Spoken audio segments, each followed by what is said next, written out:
hadis 1000, dia meriwayatkan hadis 1000. Kumpulkan, lalu cek satu persatu hadis. Setiap kalimat, setiap huruf dibandingkan. Sanad dan matan. Kalau muwafaqah maknanya sama riwayatnya, konsisten, sama-sama konsisten, tak ada perbezaan, kita katakan awak siqah dua-dua. Tapi kalau ada tak konsisten, sering ada perbezaan riwayat. Satu hadis diriwayatkan marfu, satu hadis diriwayatkan Affan meriwayatkan hadis ini marfu, dia meriwayatkan hadis ini mauquf. Affan meriwayatkan hadis ini daripada Anas, dia meriwayatkan hadis ini daripada Abu Hurairah. Beza lah ni. Ini kalau dua orang saja, kita tak boleh nilai mana yang lebih kuat hafalannya kan. Tapi kita bandingkan dengan 10, 200 orang, kita akan tengok mana yang konsisten sama, dialah yang betul. Sebab al-haq ma'al jamaah kan. Mana yang keluar daripada konsistensi, dia salah dalam riwayat ni. Semua meriwayatkan dari Abu Hurairah, awak seorang meriwayatkan daripada Anas, awak tidur di kelas lah. Satu hadis sampai 1000 hadis. Lepas tu kita baru nilai. Dari 1000 hadis, si Affan bin Muslim telah salah, melakukan kesalahan 5 hadis. Siqah ke tak siqah? 1000 salah 5, siqah lah tuan-tuan. Kalau 1000 betul semua, maksum dia Nabi lah.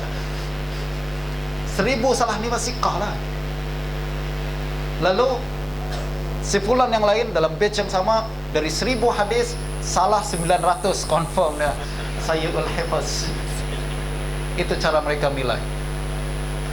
Itu cara mereka menilai. Dan kita sekarang ini sudah tak mungkin lagi boleh melakukan hal tersebut. Pertama, masa kita sudah tak ada.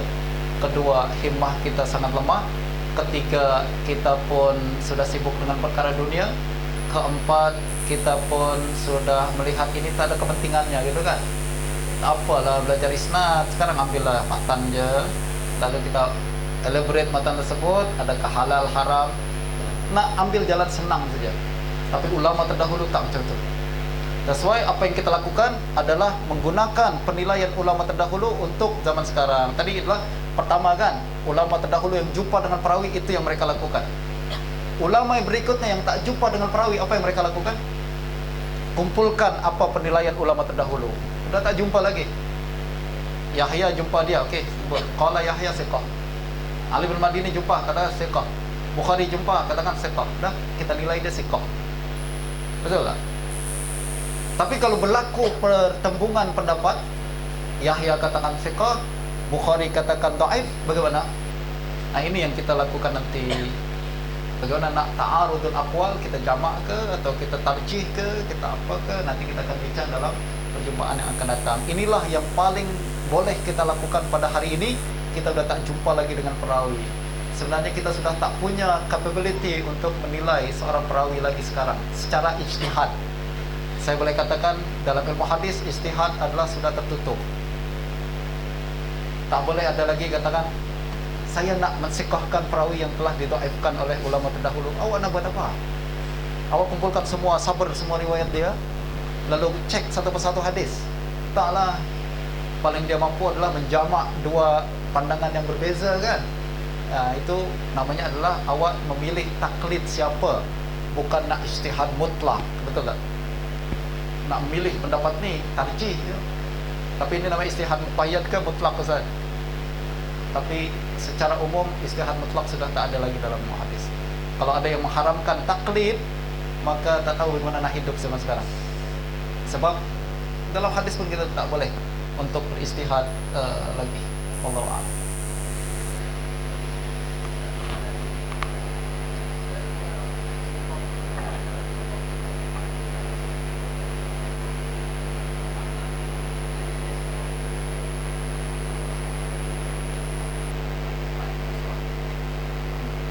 Apa? Okey.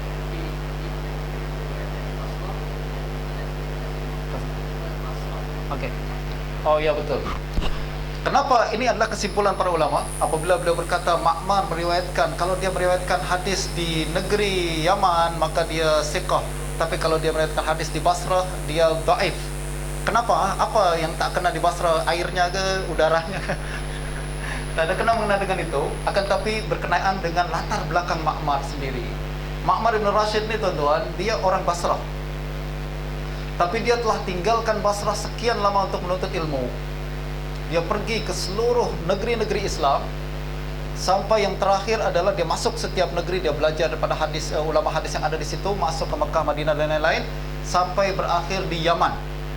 Waktu itu dia sudah menjadi ulama besar, hadisnya sangat banyak, tokoh terkenal, namun pada masa yang sama masih bujang lagi.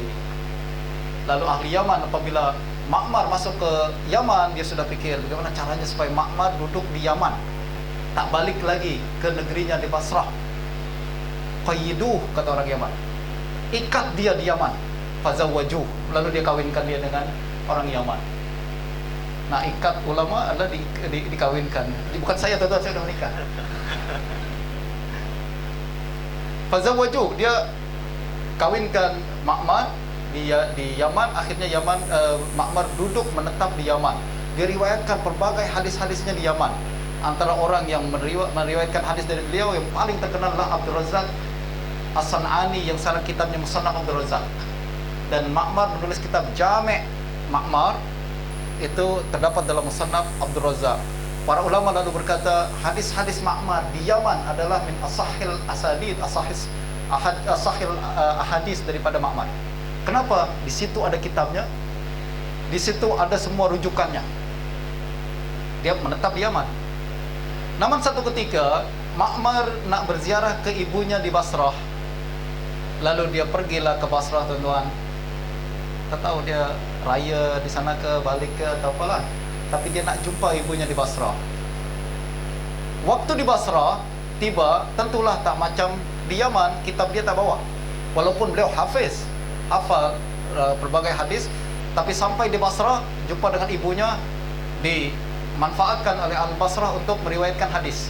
Tolong meriwayatkan hadis kepada kita. Kata Ma'mar, saya tak bawa kitab lah. Apalah apa yang awak hafal lah.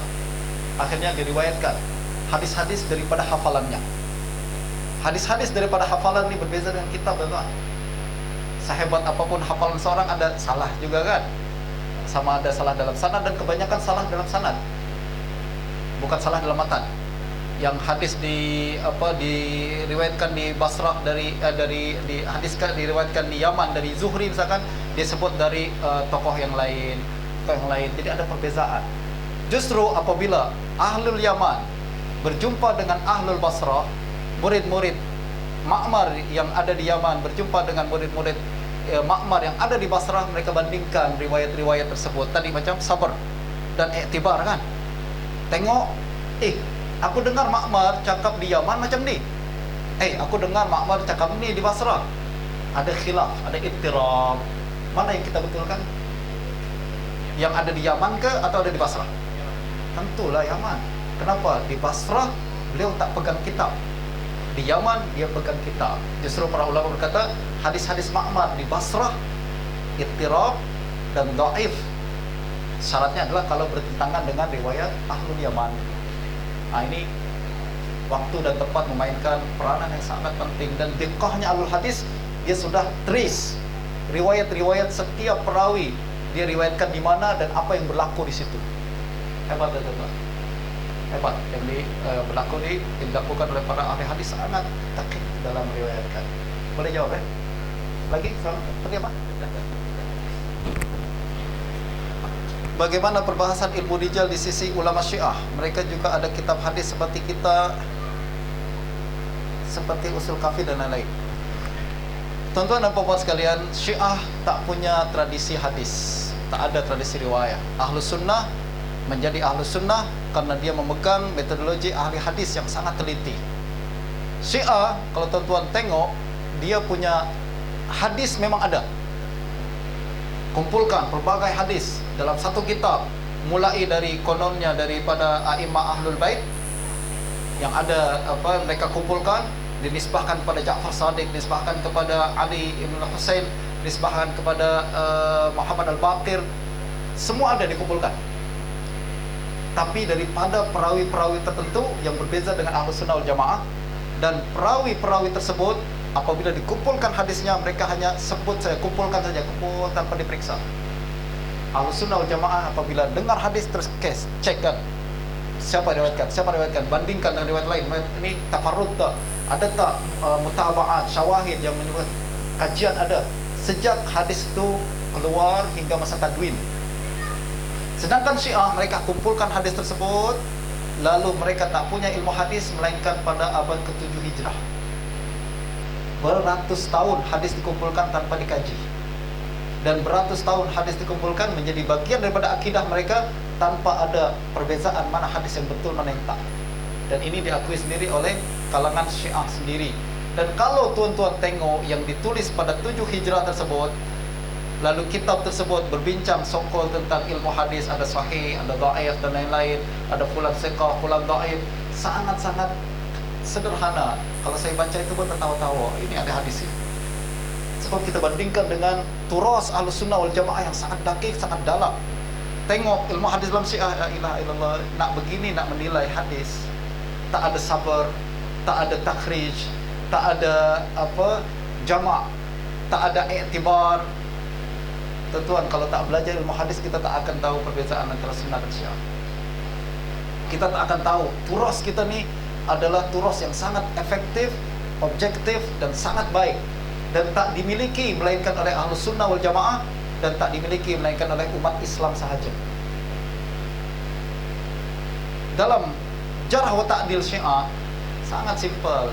Fulan sama ada ami, atau sama ada ami itu maknanya adalah orang awam, bukan Syiah.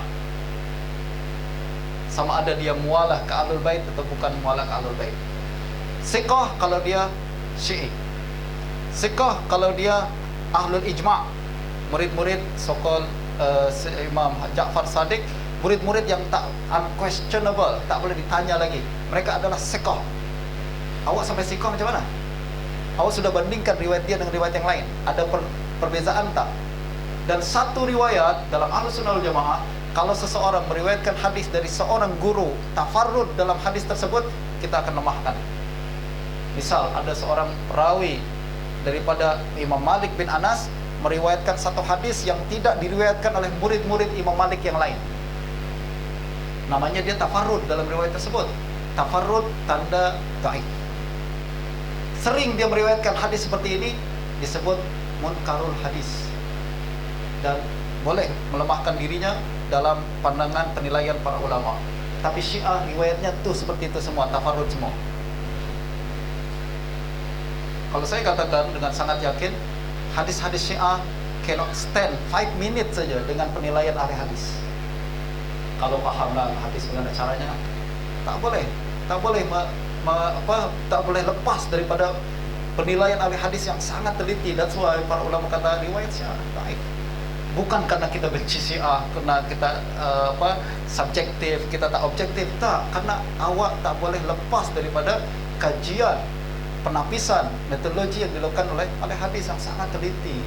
Tapi zaman sekarang, karena kebodohan kita sendiri, Syiah berani berbincang tentang ilmu hadis.